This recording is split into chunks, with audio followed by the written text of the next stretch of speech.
Hey guys, Ricky Howard here, and welcome to this week's episode of DoD Contract Academy.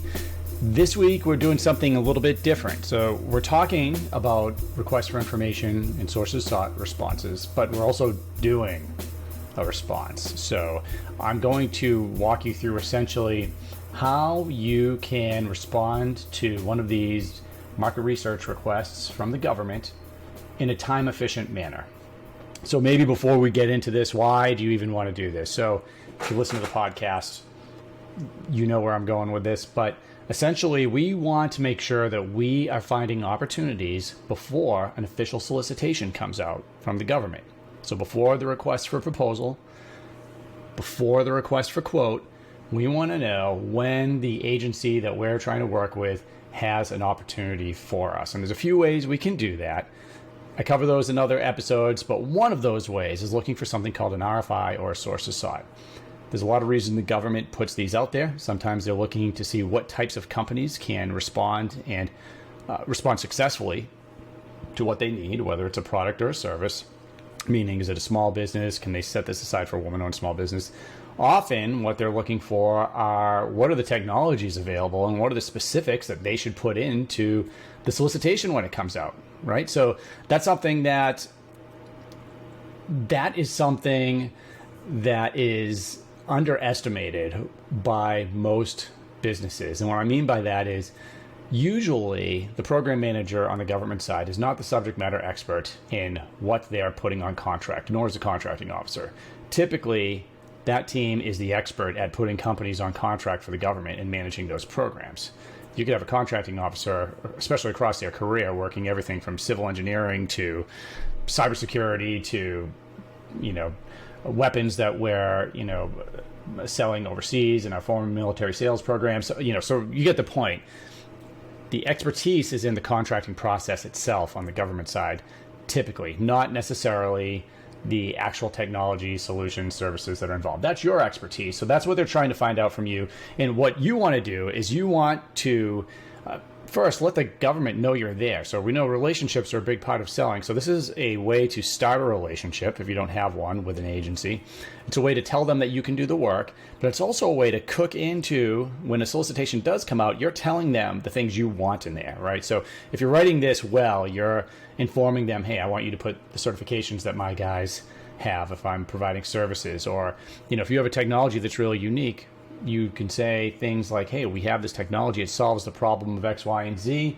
It doesn't exist anywhere else, but we've used it successfully here. Maybe use some past performance. Use cases are really important. But, in the best case scenario, you might find that you don't even have to go to a competition. The government can just hire your company if you're the only solution. But the government doesn't know if you're the only solution unless you respond to something like this.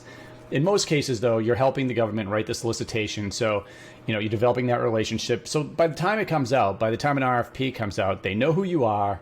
You've helped them write the solicitation. Maybe a few of your points got put in there. It helps eliminate competition.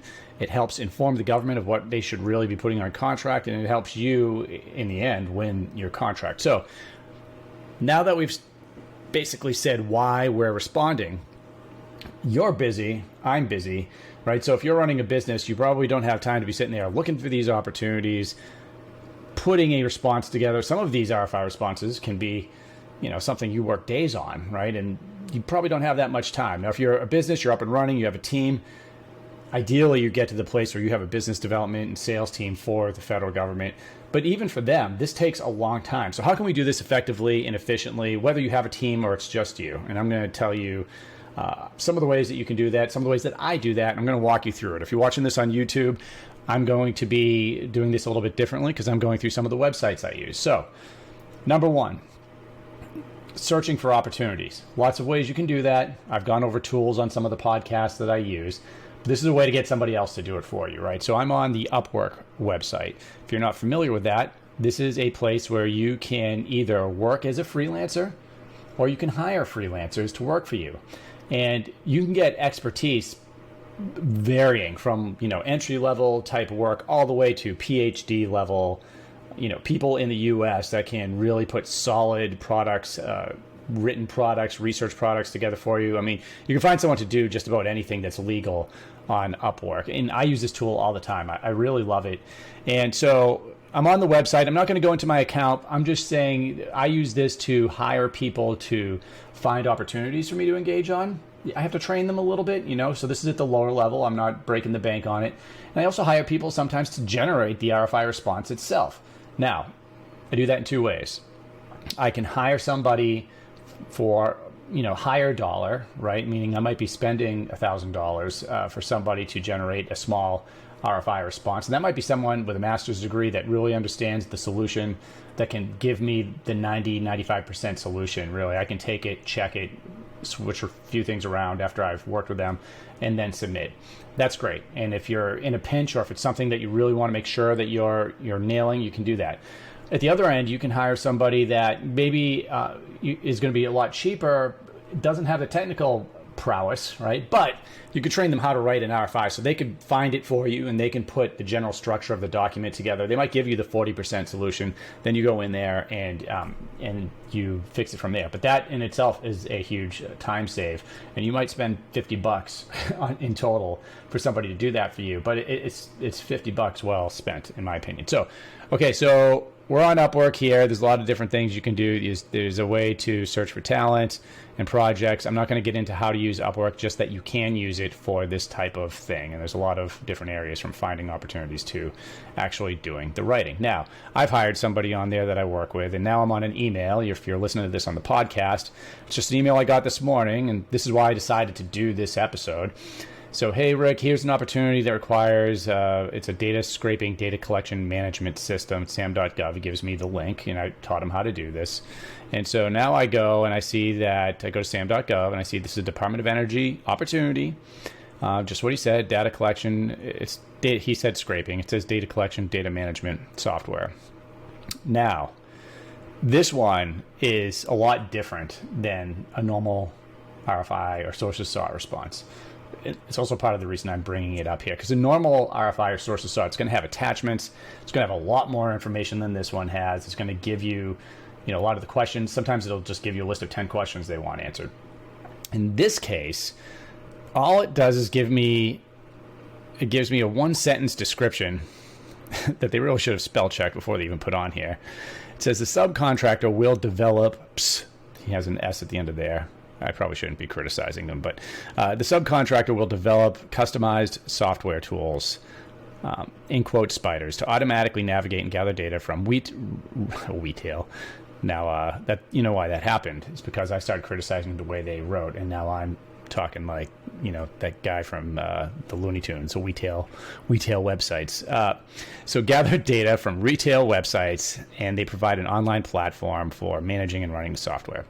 Okay, so it's a little bit two things, right? So it's going to retail, something that can go to retail websites and gather data, and there has to be some type of user interface and platform to manage the software is what I'm guessing. Now, if I was seriously interested in submitting something on this, I would be reaching out. I won't go too into it, but it has the point of contact at the bottom here on sam.gov. You can go to it if you want to look at it. This is due on,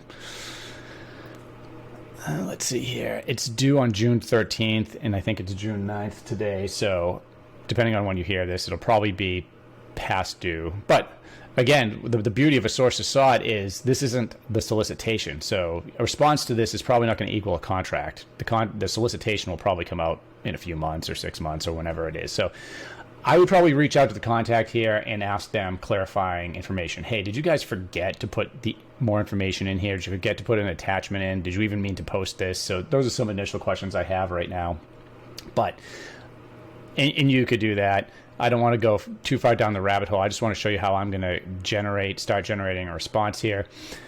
I did want to go because I certainly am familiar with the Department of Energy, but Berkeley National Lab, if I just want to, without talking to anyone first, I might want to know what their mission is. This is actually really good to talk about, because I can remember being in the Air Force, having my acquisitions branch that I was running, and companies that understand what they need to do to sell to the government know that they need to target offices and get meetings. And one of my pet peeves is if a company scheduled a meeting with me, and I took those. The government should be taking government acquisitions offices are going to take meetings with companies that approach them that makes sense. But I remember I took a few meetings with companies that I probably shouldn't have because they weren't prepared. They didn't even know what my office did.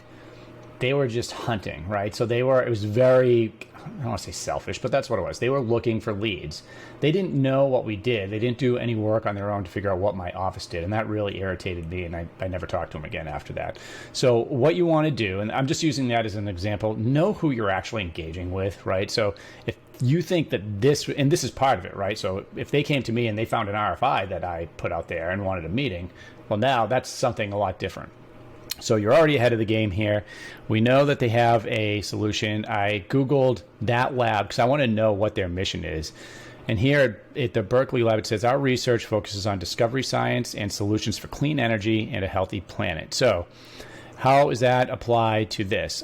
To really know, I need to talk to them. But if this is taking information from retail websites, I'm guessing it has something to do with, maybe it's looking for solutions that help improve the planet, or maybe it's the opposite of that. Maybe it's going to retail websites looking for products that contain certain things that aren't good for the planet, right? Like I just heard a How I Built This episode, which, by the way, is my favorite podcast with Guy Raz, and they interview tons of businesses but also companies that have like new technologies, new things. And they did one recently on a company that wants to, they're basically, I think it said, it was kind of tongue in cheek, but I think their product is called Saving the Effing Planet with, they don't use the actual swear word, but essentially, so if you want to look it up, but essentially what they were doing is they're talking about palm oil, and palm oil, apparently it's a huge problem with deforestation in rainforests, and like palm oil's in everything. I never even heard of it, but apparently it's in everything from food to lipstick.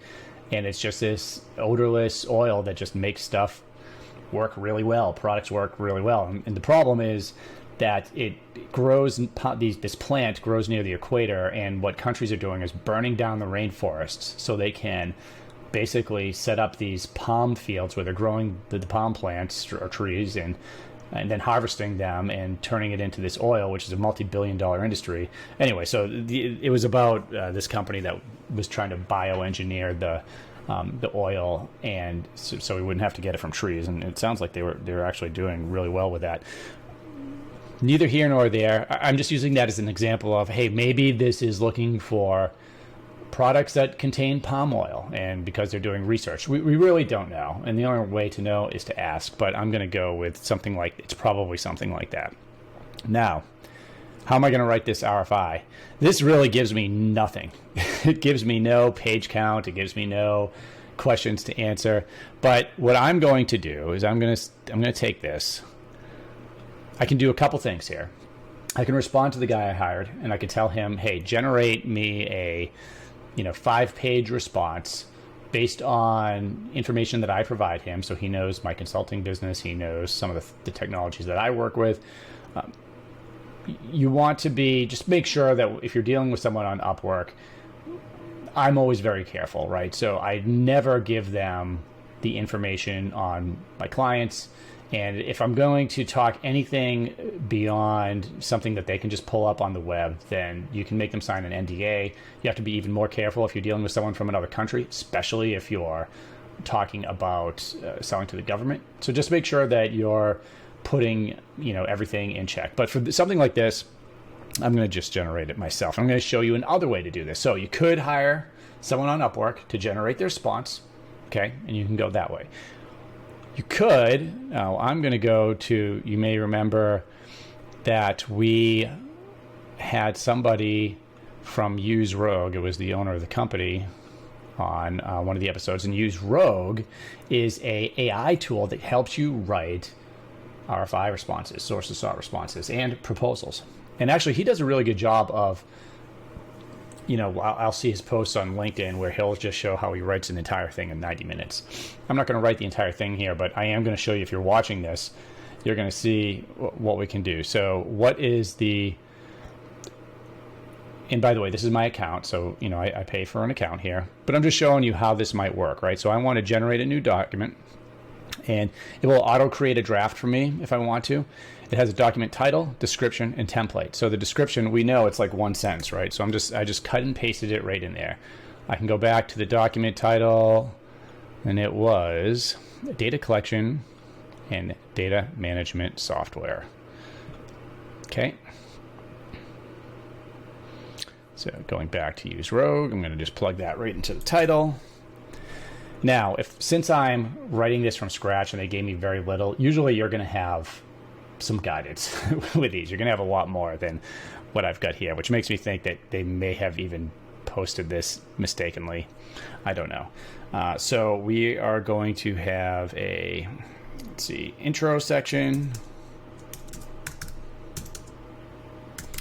And basically in this section, you can just type the, I don't know, the framework that you want the RFI to have, or, the table of contents essentially, right? So I might have, let's say, introduction.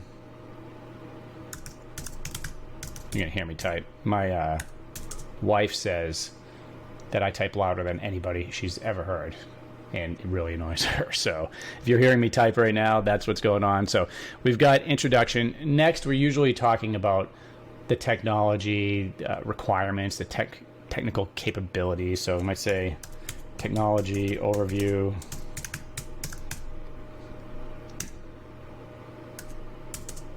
Three, I might talk about it. Sometimes in an RFI, you can go into cost. I don't like to go into cost in an RFI unless I have to, but I do love to show use cases.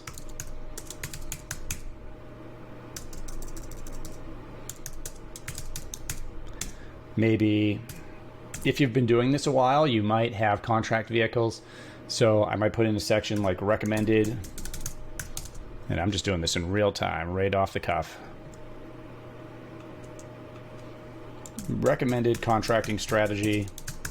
I might change this later, but just to, and I typed it all, I misspelled everything. What else might me, God, I keep spelling this wrong, guys. Okay. Recommended contracting strategy. And I could just say synopsis down here at the end.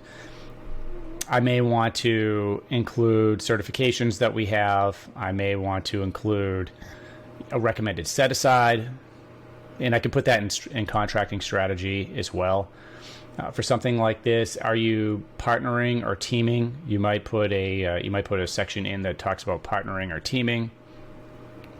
But I'm just going to put synopsis now.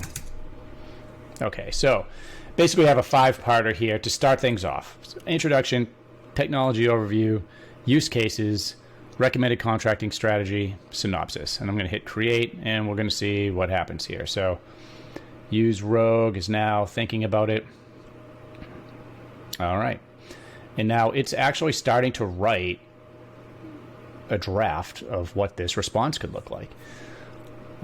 It starts off in today's data-driven world, businesses need to constantly gather and analyze information to make data-informed decisions. And then it goes into, now this may or may not, again, this is just a starting point, right?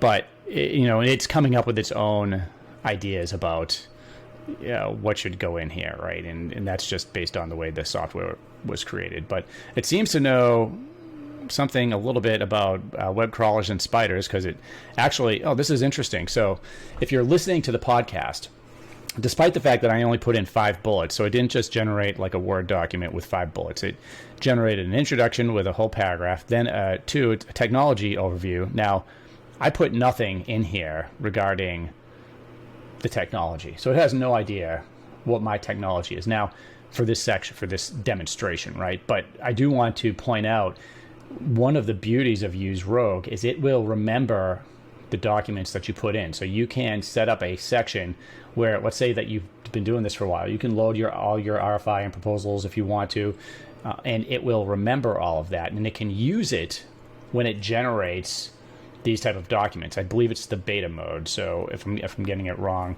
then my apologies. But there is a beta mode in here that will build off of everything you've put in, so it can start generating. Like if I'll just call it the Ricky Howard technology, right? So if I have the Ricky Howard technology, I could highlight that, and it will expand it, and it could probably, and I could just start typing, it would define it for me. I could probably do a page, it'll automatically put it in there.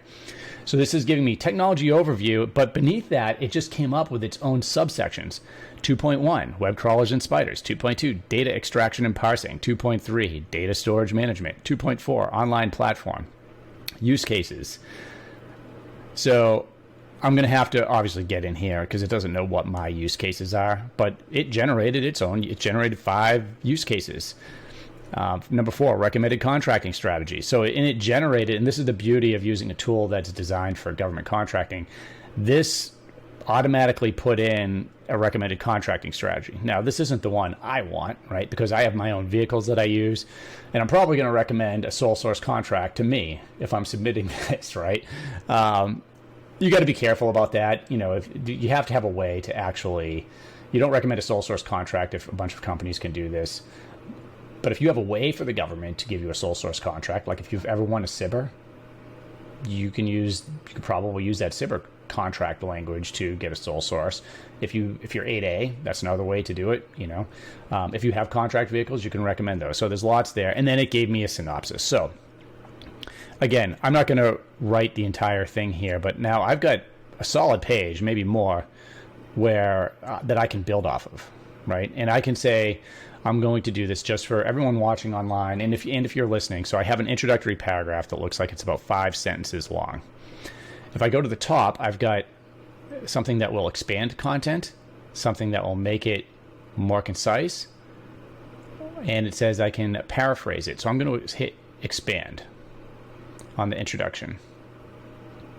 Like, think about how powerful this is if you have 10 proposals you've written or RFI responses in there, right? And it can take that information and start rewording it and putting that in here. So it just basically more than doubled the initial paragraph. Now I'll have to read through this and see how good it actually is. But some other things that we can do here is I'm going to, let's say, because if you're responding to something from the National Science Foundation, right, which we did some of those recently. Well, those have, and by the way, check out that website, National Science Foundation, SPIRs. They have a really cool way of engaging with them because, and this is just added bonus for this episode, instead of having to write a proposal, you can basically write them answer 4 questions and see if they even like your solution, your technology or solution. I know we're getting off track here with SBIRs, but they have word limits, right? So you might do the technology overview and it has a maximum of 500 words. So with something like that, so I'm going to take this, I don't know how many words are here. I just highlighted it. Now I can go into the box next to it, and it remembers that I highlighted the text, and I'm going to say rewrite. So this is 500 words. Okay, and now it's starting to do just that. I mean, what a time saver that is, right? You could basically, if I really wanted to focus, and I'm doing a podcast and I'm doing this at the same time, but if I really wanted to focus on this for an hour, I could have especially considering how brief the summary was, I could put an entire submission together and get that in there. And it's still writing. So again, USERogue, really interesting. Check it out. Check out my website, dodcontract.com. We have courses on there. We have, if you want to work with us, we can help put your strategy together. We also have, for some companies where, if you're a startup, maybe you don't have the funding and you're looking for help, you'd like to get into the federal government, we do have some equity and cost sharing plans available for the right company. That's not going to be for everybody, but if it's something that you think you want to team up on and go after some government R&D funds and start winning some contracts, it's something that we might be able to talk about. But check out the other episodes on the podcast. Please leave a review and subscribe. That really helps. Let us know if this was a good episode for you, if there's other topics you want to talk about. Would love to discuss, and that's how we get a lot of our ideas. So thanks again. We'll see you next week, and we have some awesome guests coming up, and I'm looking forward to sharing those interviews with you. And we'll see you next time.